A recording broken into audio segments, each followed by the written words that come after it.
This is the Ecommerce Braintrust, a podcast about building momentum online for established consumer brands. Join our hosts and their expert guests for high-level conversations about e-commerce strategies, trends, and innovations. Access our Braintrust and boost your brand's e-commerce potential. Welcome to the Ecommerce Braintrust podcast. I'm Julie Spear, Head of Retail Marketplace Services at Acadia, alongside Jordan Ripley, the Director of Retail Operations here at Acadia. Today, Jordan and I are joined by a couple of great guests, Livak Gilbert, Executive Director of the Digital Shelf Institute, and Nate Pinkston, Head of Growth at Microsoft's Retail Media Division. They'll be sharing some takeaways from a recent report they released this year that is a guide to the evolving landscape of joint business planning.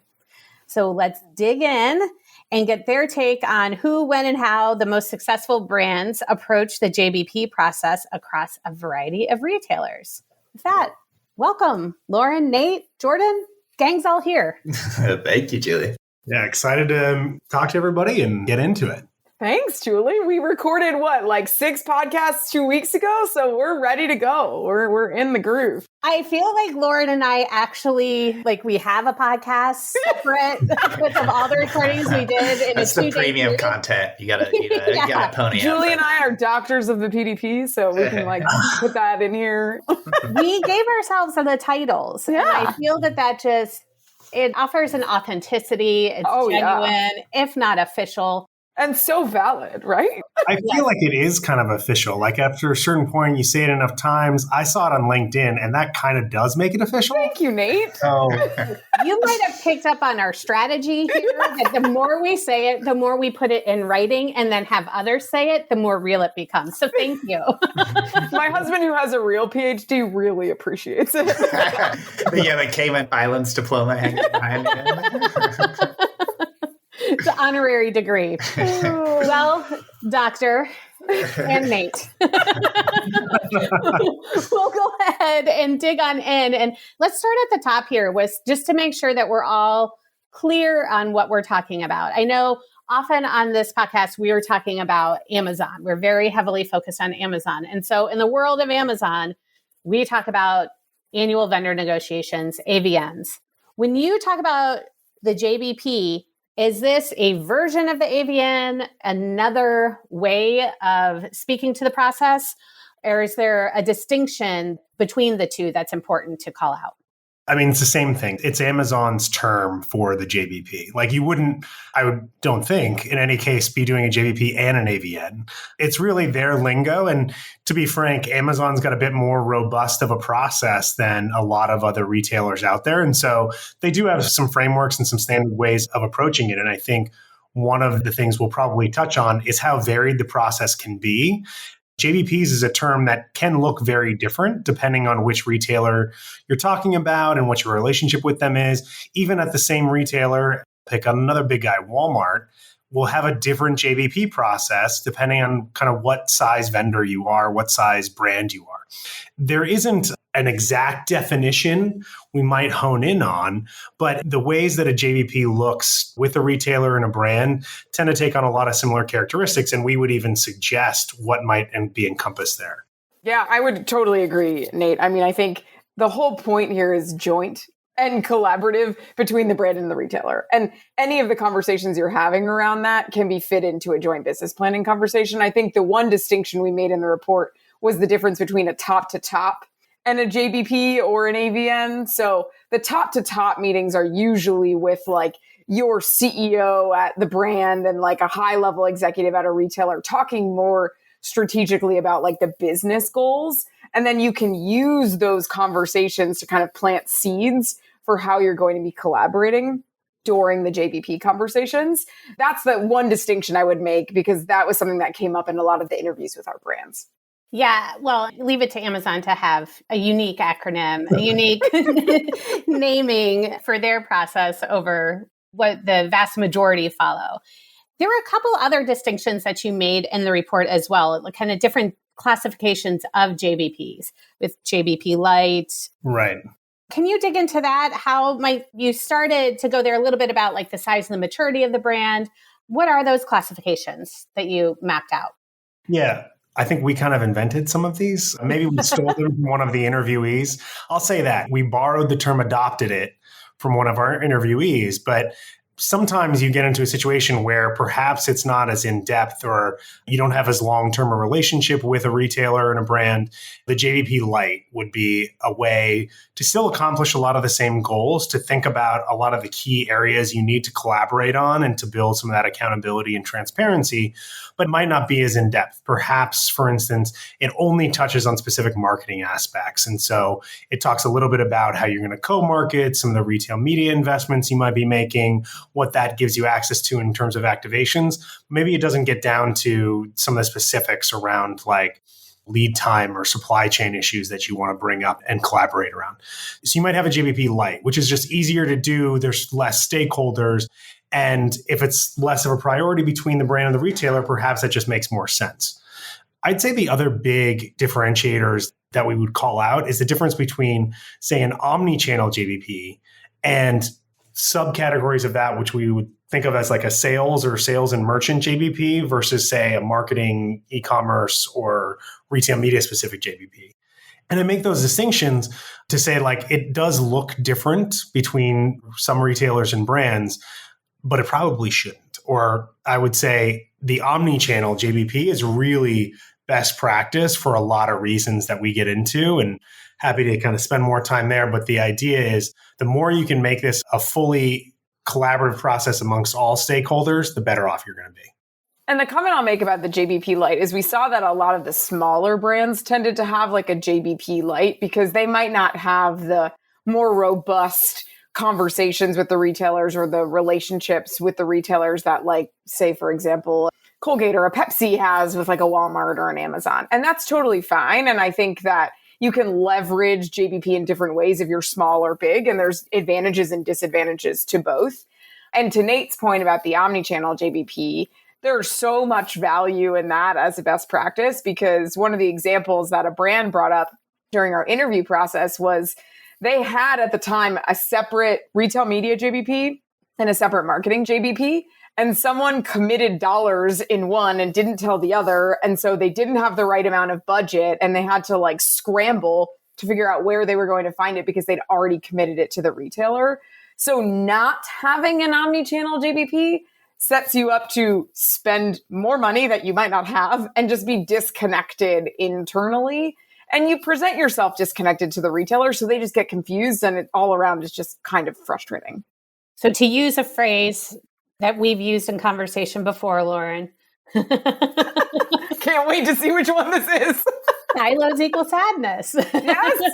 Scott Oshman, silos equal sadness. I will appreciate 100%. The call out in JBP form. It's not just related to other parts of marketing. It's your total relationship across retailers. Silos equal sadness there as well.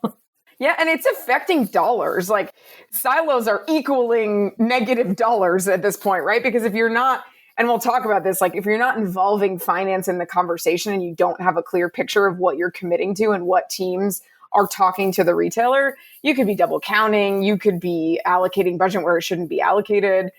The three-headed monster of like trade spend versus brand spend versus national, or however you talk about it in your org, is also a really big challenge for brands.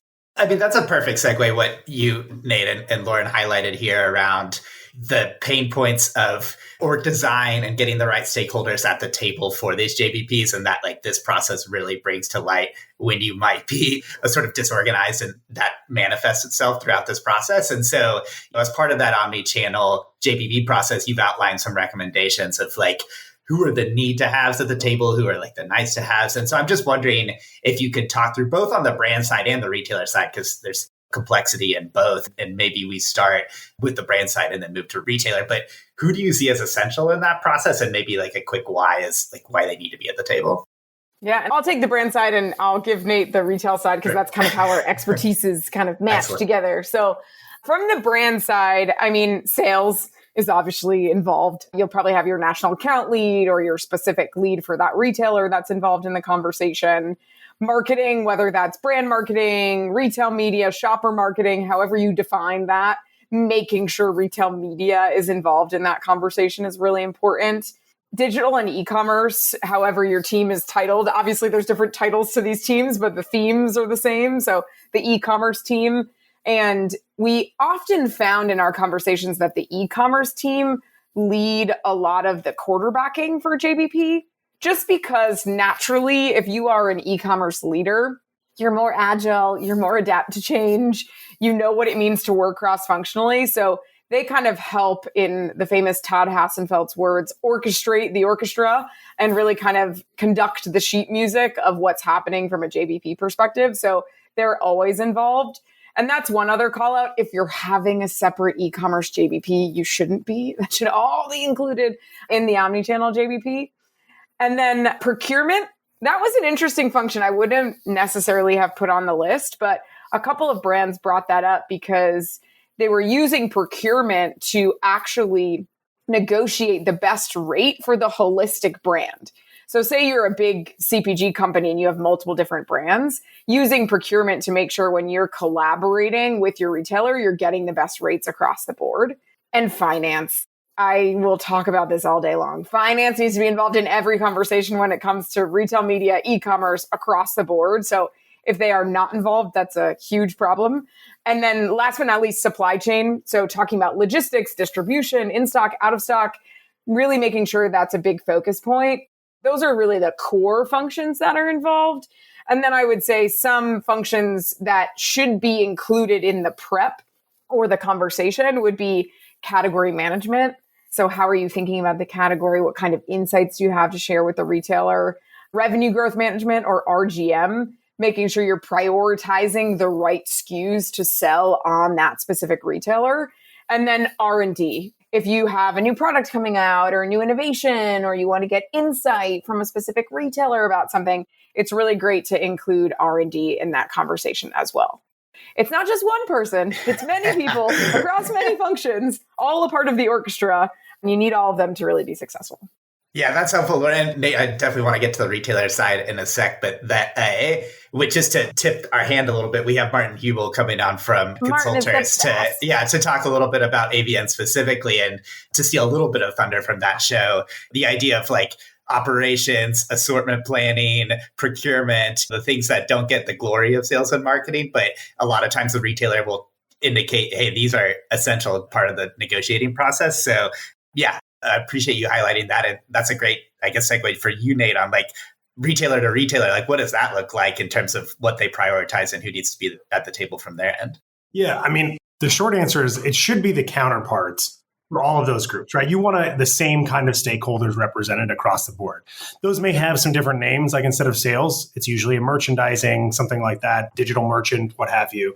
But those are often going to be types of names that you're hearing, but it's the same folks. It's the same types of people. You, of course, want your marketing, retail media folks in there. And I think you may get a few others that have, instead of supply chain, maybe it's logistics, but it's the same kind of folks that are looking at operations, can speak to those things. Certainly finance, you also want to have those counterparts in there, because you talk about things like assortment, and a retailer is going to be looking at that same exact thing, maybe by category, what they're looking at in those kind of terms. The other one I might mention is you've got analytics or insights, business intelligence. It takes on different names, but we believe because of the collaborative nature of the JVPs, you're better off if you've got people in the room that can share some insights on both sides, but providing some of that from the retailer side too, to say, here's kind of what we're seeing, what we're expecting. Ultimately, a lot of this goes to how can you meet those sales goals of both the retailer and the brand? And we truly believe there's a middle ground that is a win-win for both sides. And some of that will come from opening the door a little bit to the types of insights and analytics you've got. And so we think it's important to include those stakeholders who can share, here's some of the things that we're seeing, we're expecting or projecting, and that'll help drive both sides to be able to do the things that are going to enable them both to meet their goals. That's great. One of the stakeholders you mentioned is retail media, having a representative from retail media at the table. And we can't get enough of talking about retail media. Who can, Julie? It's everywhere. No, we just can't. I'm curious about, you indicate that the role of retail media in the JBP kind of changes over time, and it can vary by retailer. Depending on the retailer itself, the role of retail media can take a different space in the process. How do you think the conversations around retail media budgets should really impact the overall JBP process based on the conversations that you've had in your own experiences? Yeah. And I'll share a couple perspectives on both kind of where the spectrum of where we see things today and what we think our recommendation would be, at least for where they should go in the future and how it should evolve. And for retail media, one of the reasons I think people do talk about it a lot is it's a somewhat new, but certainly fast moving and evolving space. So there's a lot happening, a lot changing, and a lot of growth that's expected in retail media. So we think it does have a very key place in the JBP process, should be part of it, should be included there. But what that looks like today is really different because of where different retailers are in the process. And that's in part because in a lot of ways, retailers have not become media companies. But retail media is that avenue where they're looking to become media partners. They're looking to evolve into becoming more of a media business. And they should embrace that. Part of what they can do through the JBP process is become a better media partner to their brands. And again, that should lead to win-wins for everybody because retail media is ultimately a way to drive sales of your products. But the role it has today is really different where in some cases it is not a part of the JBP process. That's something we think it should be part of those overall conversations. The use case or the anecdote Lauren shared about retail media budget being committed obviously was not part of the main JBP. So that would mitigate those kind of scenarios. But where it is going and should go is because it is a key way you can drive sales and is so important for so many retailers, we think it should be a part of that JBP process. And as you look at what different budgets come into play, where you're making investments from, even to Lauren's point, R&D, even early stages, how you're thinking about investing. But you get into more common things of trade and shopper budgets, and you look at pulling into marketing and your various brand budgets or maybe national advertising budgets. If you're not including retail media in the conversation for the JBP, you're either leaving things out of the conversation or you're maybe missing opportunities to get better activations, better wins for both sides here. Retail media should definitely be a part of that process and be a part that is thought of in reaching those overall goals. For the retailer, they may have specific profitability goals by category. And frankly, as a retailer, they should probably be thinking of advertising dollars as part of their profit margin. So it's something that should be part of the conversation. We really think that's an evolution that's probably just starting and is something that will continue and should continue for retailers across the board. And Julie, if I can put my doctor hat on for a second and say the line that I love to kind of repeat, and I'm sure Nate has now heard this several times, but if you spend $1 on a retail media ad that drives to an incomplete PDP, that's $1 wasted. Multiply that by every single ad dollar that's driving to incorrect pages, incorrect content, that's a lot of money lost. Tying retail media back into the work that's happening from a digital shelf perspective is really important. And those teams sit in different worlds in an organization, but they need to come together to have the conversation that Nate was just talking about and be able to look at a budget holistically. And I think a big piece of that is having a fluid budget, which means you need finance to be included to have that broader conversation. The tapestry. And you can say that anytime you want, Lauren. Thank bold, you, Julie. Italicized, underline. If you're going to drive money to put investment and drive traffic to a PDP, have it optimized. 100%. I feel Make like sure it there are has the people- right information. Yeah, checking off bingo cards as we go through this. Oh, I love that. I mean, all of this, I think, points to a larger thing, which is like, there's a lot of people involved in this. There's no right way to do it. Like, there's a good framework around it, but it's going to look different by retailer. It's going to look different by the brand's maturity. All of this kind of speaks to it's going to take a lot of time to figure this out internally. And so I'm wondering, you had some great notes about this in the report itself, which we'll share. But if you could walk us through high-level timeline, when do you start involving people? How many months ahead of time do you recommend for this sort of thing now that you have kind of a view on how this plays out across retailers and brands? And like, this is clearly not a 30-day. What do you advise here? Gosh, I can't imagine prepping for a JBP in 30 days. Yeah. I love that question, Jordan, because this is how Nate and I kind of started this whole process and why we wanted to do this, because there really isn't necessarily a standardized template or just a framework for what this should look like. So based on our conversations and our experiences, we kind of put something together. And I love the timing of this podcast because JBP time is now. Like it's the August, September, October timeframe, depending on who you are and what brand you're at and what your fiscal year is. But we would say usually 6 months prior to your JBP is when you start to plan these things out. Start getting all of the people together, give them all a specific role, make sure they know what they're delivering for JBP, whether it's category insights, building out a budget with finance, defining where the money's coming from, just making sure every single function that needs to be included is in a joint conversation and they're clear on their role in joint business planning. That is super, super important because if they feel like they're just in the conversation, then they might not put as much value into it. But having them understand what their role is and why it's important, all of that kind of happens in the 6-month period leading up to the JBP. The JBP happens and then it doesn't just die. Like that's another really important thing. You can't just like make a beautiful JBP document and then just never look at it again. You really need to revisit it. And we saw success different ways with brands. Some revisit every month actually in their conversations. Some revisit it quarterly. But the whole key is to revisit it. So make sure you're checking in. Is what we align to actually happening? Does this make sense? Should we pivot? Really, it's a year-long approach that kind of continues in a flywheel. We have a flywheel graphic in our research that kind of talks to this. But 6 months before your JBP, get prepared, have your JBP conversations, revisit it, and then start preparing for your next JBP is really kind of the high-level approach. And Nate, feel free to add anything there. Well, and what I'd say is it's great timing for this podcast because it's top of mind, but it's not 6 months before your next True. year. It doesn't have to be a thing you wait for. And if you haven't looped a lot of these stakeholders in yet, loop them in now. Get them involved in kind of what you're outlining. Make sure everybody's aware if you've got multiple JBPs, what they say. So it's as close to an omni-channel JBP as you can get, at least informing the different stakeholders.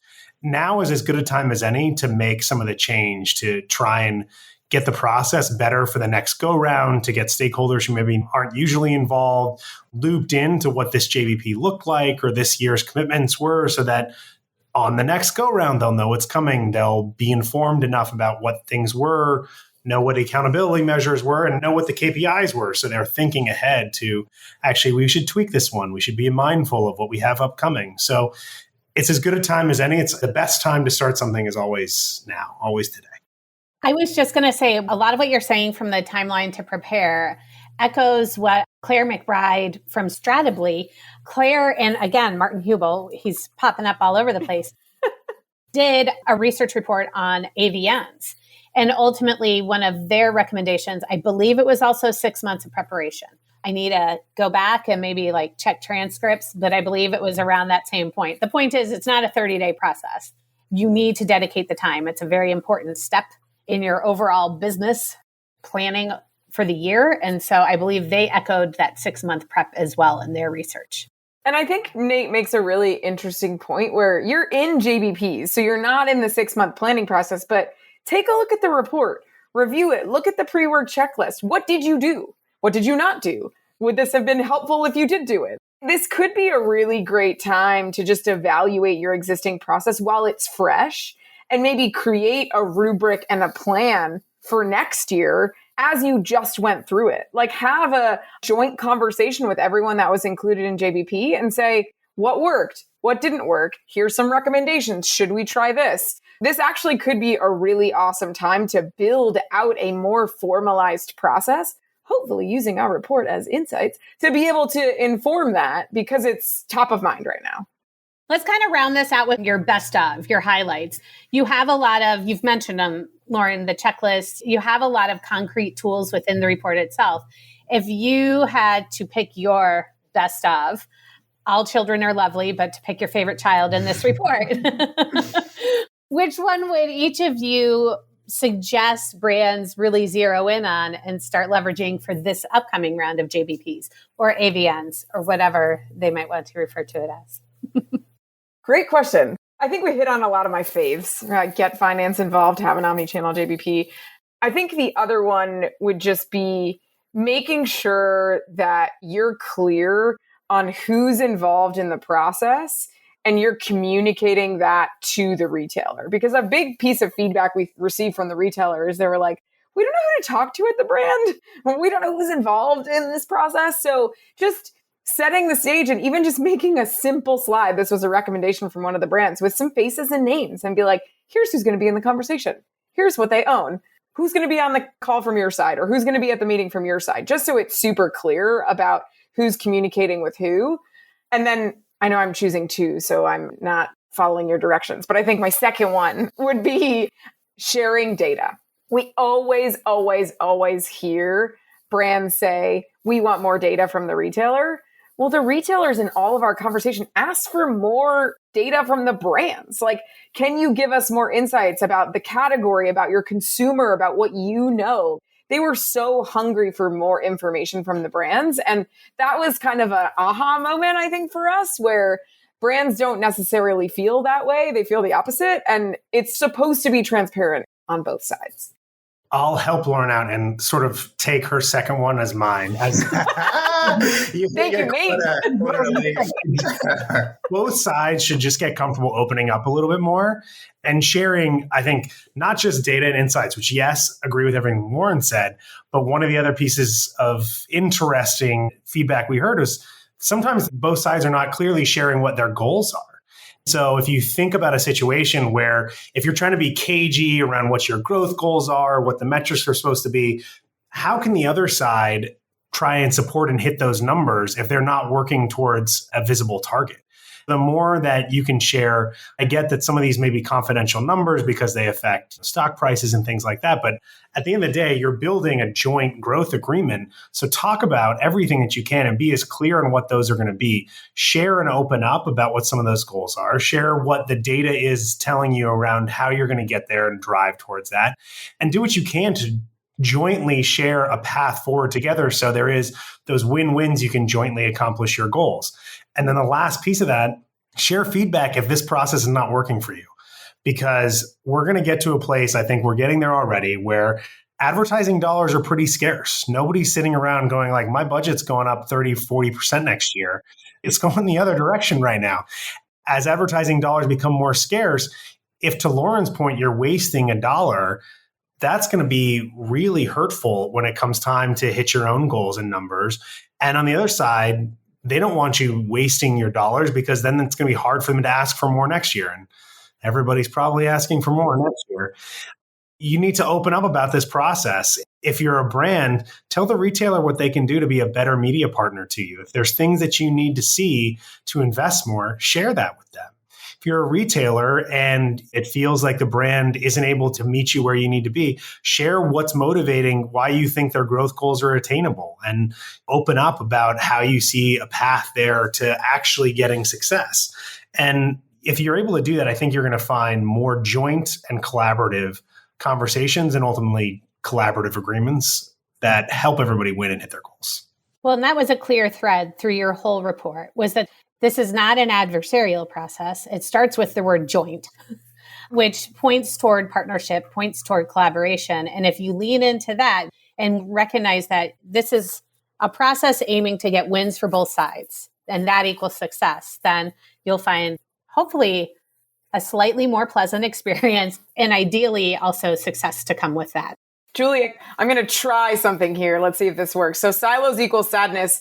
Secrets equal sadness. So like if you're keeping something from the retailer or the brand or on both sides, like both of you aren't going to win. And obviously you can't share confidential stuff, but like just be open and transparent. So let's see if that sticks. I was working through it as I was. We'll try it. I'll put it in writing in my summary. Perfect. Because as we have learned in this discussion today, when you say it a couple of times and then you write it on a platform like LinkedIn, it becomes real. Yes, I love it. If that sequels equals sadness, I'll take that for like an emo band that I'm looking to start. Sounds like an excellent band name. That would work well.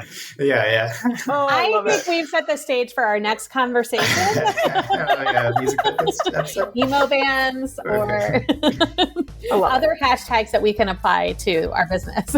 I thank you both for your research and for coming on and discussing it. And I look forward to having you back to see how the suggestions and recommendations that you've made throughout your report can help inform a more positive and successful process for brands. We shall see. And retailers. And retailers, yes. Thank you for having us. Thanks so much. Thanks, Lauren. Thanks, Nate.